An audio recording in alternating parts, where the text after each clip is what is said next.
जैसे कि आपने अभी थोड़ी देर पहले देखा, कांग्रेस के राज्यसभा एमपी और वर्किंग कमेटी के मेंबर पवन खेड़ा जी यहाँ पर आए हुए थे अपना समर्थन देने और सोनम सर का हाल पूछने। उन्होंने कंसर्न अपना एक्सप्रेस किया है सोनम सर की हेल्थ के रिगार्डिंग।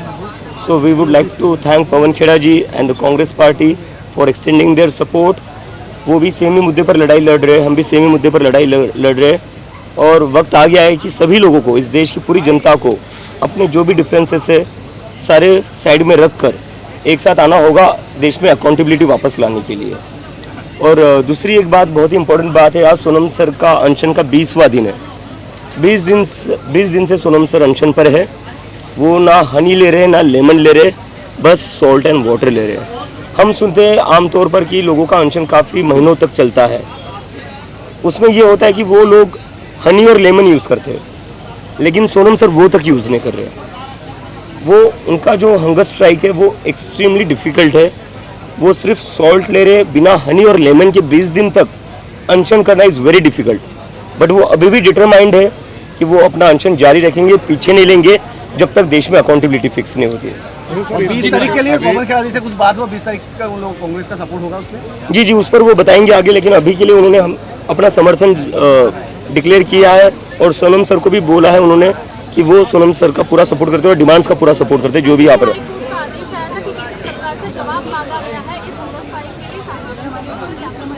मुझे लगता है उस पर सोनम सर ने खुद ही बात कह दी। उन्होंने एक वीडियो डिक्लेयर करा था जहाँ पर उन्होंने कहा था वो अपनी मर्जी से बैठे हुए हैं और वो जब तक देश में अकाउंटेबिलिटी फिक्स नहीं होती तब तक यहाँ से उठेंगे नहीं।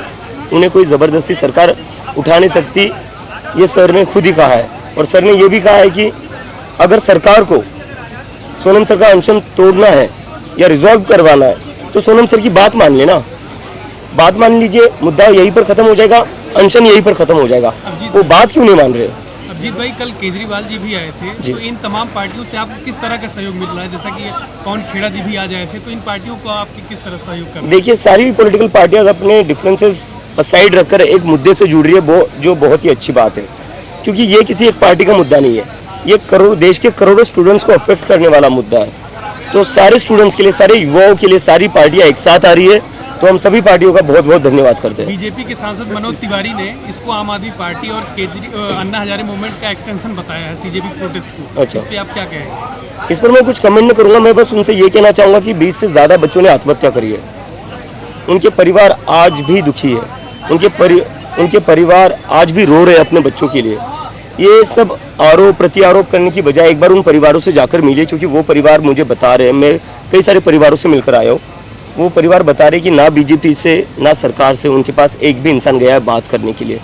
तो हम पर आरोप प्रत्यारोप करने की बजाय उन परिवारों से मिलिए एक बार। तो 20 जुलाई के संसद मार्च में कौन कौन सी पार्टियां अभी शामिल होगी? 20 जुलाई का जो मार्च है, 20 जुलाई में लगभग सारी पार्टियां, अपोजिशन की जितनी भी पार्टियां, सारी सबने हमें समर्थन दे दिया है और कुछ पार्टियां अगले 1-2 दिनों में ओपनली डिक्लेयर कर देगी। 20 तारीख का प्लानिंग क्या है आपका? प्लानिंग क्या है 20 तारीख की? आप उनको क्या कुछ आप जवाब देंगे, क्योंकि आपके साथ विपक्ष भी खड़ा हो गया है, तो बहुत ज़्यादा ताकत आप लोगों को नहीं, मतलब कहना क्या चाहते हैं कि प्रोटेस्टर्स के लिए 20-22 कार्यकर्ता बहुत है, धमकी दे रहे थे क्या? मुझे उनसे ये कहना है कि हमें धमकी देकर क्या होगा?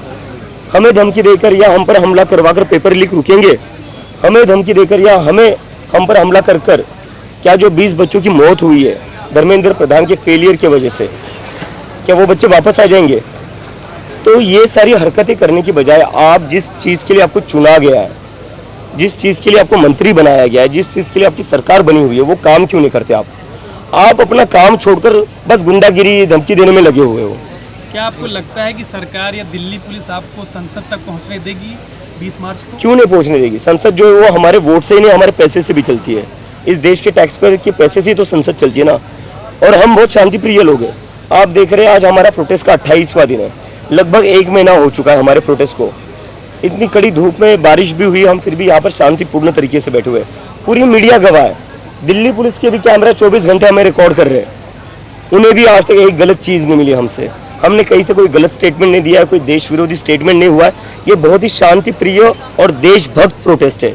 I think this protest is a festival of democracy for India. India की डेमोक्रेसी के लिए ये प्रोटेस्ट बहुत ही अच्छा है। It's a revival of democracy. तो मुझे लगता है कोई दिक्कत होनी चाहिए 20 तारीख का जो मार्च होगा हमारा, वो मार्च भी पीसफुल होगा। उसमें हम गांधी की फोटो लेकर चलेंगे, अंबेडकर की फोटो लेकर चलेंगे, हाथ में संविधान लेकर चलेंगे। तो इससे क्या दिक्कत होगी किसी को? ज़्यादा से ज़्यादा लोग इस प्रोटेस्ट में जाएंगे। मेरी उन लोगों से बस एक ही अपील है, लगभग नहीं क्या 20 दिन हो चुके सोनम सर को अनशन पर बैठे हुए। लगभग एक महीना हो चुका है हमें ये प्रोटेस्ट पर बैठे हुए।